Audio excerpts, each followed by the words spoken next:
What's going on YouTube? Welcome back to another video. I am not working, which is good. So we're gonna roll out.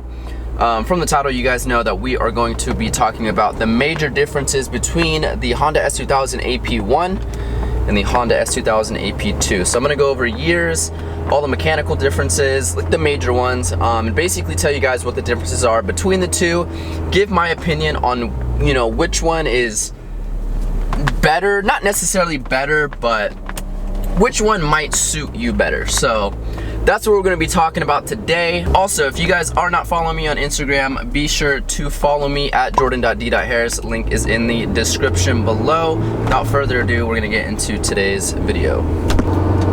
Okay, well, we didn't really get that far. I left my house, got some gas, and I went to the first spot that I love to shoot at.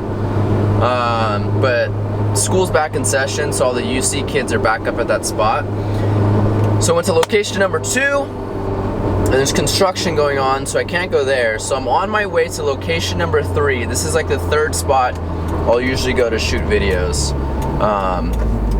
So this spot shouldn't have anyone, it shouldn't have construction, but with my luck today, I feel like something's gonna be going on. So we'll see if it's available. If not, I gotta find another place to shoot. Location number 3 looks like it's gonna work out for us. We just gotta figure out how we wanna angle the car. I'll probably snap some photos here as well. This is also gonna be just for base level S2000. So we're not talking about the CR, we're not talking about the Type S, even though that, I'm pretty sure that was just released in Japan. I don't think the US got the Type S, but we'll be talking about baseline S2000s, differences between AP1s and AP2s, so stay tuned. First things first, if you guys don't know, this is my 2004 Honda S2000, so it's gonna fit in the category of an AP2. They made AP1s from 1999 to 2003, then from 2004 to 2009, they made the AP2. It's kind of a flagship engine, but the F series, this AP2 is gonna have the F22. That is because it has a 2.2 liter, whereas the AP1 has the F20, which is a 2.0 liter or a 2 liter. Basically, the reason why they went from a 2 liter to a 2.2 is because a lot of people were complaining that the 2 liter didn't have enough torque in the lower end. So what they ended up doing is throwing in a 2.2 liter that is stroked out and basically makes not a significant amount of torque more than the AP1's F20 series engine, but it makes about 9 more feet-pound of torque throughout the whole power band. Along with the added torque, as well as a little bit different gearing, the AP2 feels and is more torquey throughout the whole power band, as well as like more lower end, which is what people wanted. In town, it's just gonna have a little bit more torque because you have different gearings, which are gonna be a little bit shorter, and then you have more torque at the bottom end. With the AP1, it's gonna rev out to 9,200, and the AP2 is gonna rev out to 8,200. With that being said, the AP1 and the AP2 both have 240 horsepower. So the horsepower is the same, it's just the torque that you get and where it is delivered in the power band. Now with this car, I'm not sure about the AP1s, but with this car and the AP2s, well, the steering wheel is kind of blocking it, but you are going to get most of the power. You feel VTEC hit about 6K. That's where you're going to feel that full torque, and all the power is coming right around 6K, and then it's going to rev up to 8,200. So still with the AP2, you do have to stay in a low gear to feel all the power. That's how the F series engines work, is you got to rev them out to really get the power that you need. But it's nice because the gearing on the AP2 makes it so that you don't have to rev it super high to get actual power out of this F22 engine. Now I know I kind of just jumped into the first one, but the big major difference between the AP1 and the AP2 is gonna have to be the engine. So the AP1 has the 2 liter, AP2 has a 2.2 liter.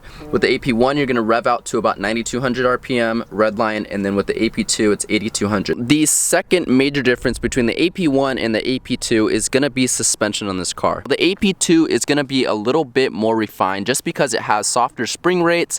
It doesn't have as thick of sways than the AP1, so it's gonna be a little bit more of a comfortable daily driver. Now, obviously, this can all be changed by coilovers, sway bars, things like that, but for stock comparison between the AP1 and AP2 is you are gonna have a little bit nicer of a ride with the AP2. It's not gonna be as stiff, it's not gonna be as bumpy, therefore it's not going to necessarily handle as the same as the AP1. I don't want to say better, but it's not going to handle the same as the AP1. So if you drive an AP2 and you drive an AP1, you are going to feel the difference between driving quality. You're going to feel the road a lot more in an AP1, and that's just due to the different spring rates and the sway bars in the AP1. For the people that are trying to decide between an AP1 and an AP2, you really got to decide what you are going to use the car for. Now, since we are in the same category as performance with the drivetrain and the suspension, I should note that the wheels on the AP2 are going to be wider than the AP1.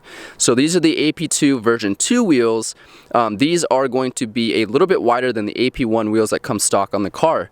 I don't know the exact size on the AP1, but there is a video on YouTube where they do a comparison tracking the AP1 and AP2, and then they switch the wheels and then the results get flipped as well. So just based off of the wheel size alone, you are going to get a little bit more grip with these nice AP2 wheels.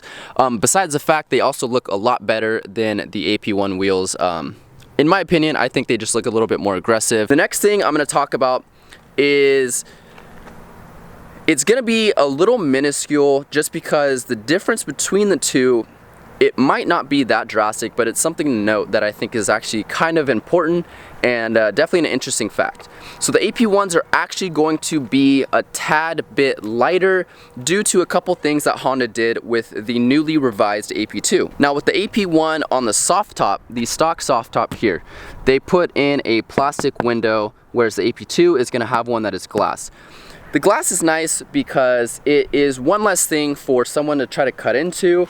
It's one less thing to have haze over, fog up, things like that. The AP1's window, since it is plastic and not glass, is going to be a little bit lighter than the soft top on the AP2. Now, like I said, it's already a very minuscule thing, but it's something to note just because it is going to be lighter. And the second thing that I learned that is going to be a little bit lighter, besides my backpack and all these textbooks, is if you get down, look at all these real estate textbooks, is if you get down to the floor mat here, there's a roadside kit and a spare tire and wheel kit for the car.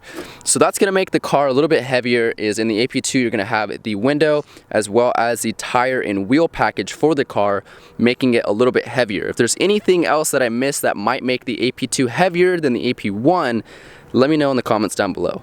And we are finally on to the last major difference between the AP1 and AP2.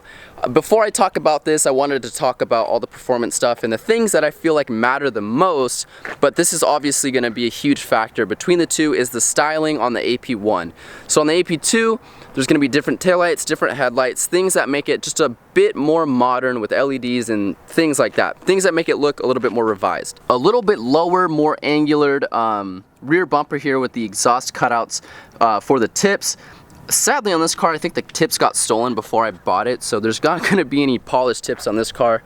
They're a little bit more oval shaped than the AP1s, as well as the front bumper is also going to be a little bit more aggressive than the AP1s. You guys can look up photos on the AP1's front bumper versus the AP2. There's just a couple styling features that make the difference between the two. Go along with that, like I mentioned before, the AP2 version 2 wheels are going to make it look that much better. So the styling on the AP1 is going to be a little bit more plain than the AP2, but that is something to mention in this video. Alright, we're going to go ahead and set you guys up here on the dash so I can finish out this video for you guys. So we ran down all the differences between the two, the major ones, and I kind of wanted to give my opinion on which one might suit you better. Just because there's a lot of questions in the forums of should I go with an AP1 or an AP2? After looking over all the answers, or I guess suggestions, I think the best thing that people were saying was find the lowest mile, cheapest one you can find, whether it's an AP1 or an AP2. Now, with that being said, you do have the big differences between the F20 and the F22 series. So it's really up to you whether you are looking for a car that you're going to be driving most of the time in the city, or if you really wanted a car to track. It just depends on what you're looking for. Of course, you can build either one to suit whatever needs you're looking for in an S2000. So the AP1 stock, I feel like it's going to be a more track-oriented car just because of its high revving, its long gears, it's got a little bit lighter weight, it's got these stiffer stock spring rates, and then these stronger, or I guess I should say stiffer sways. I hope you guys enjoyed watching today's video.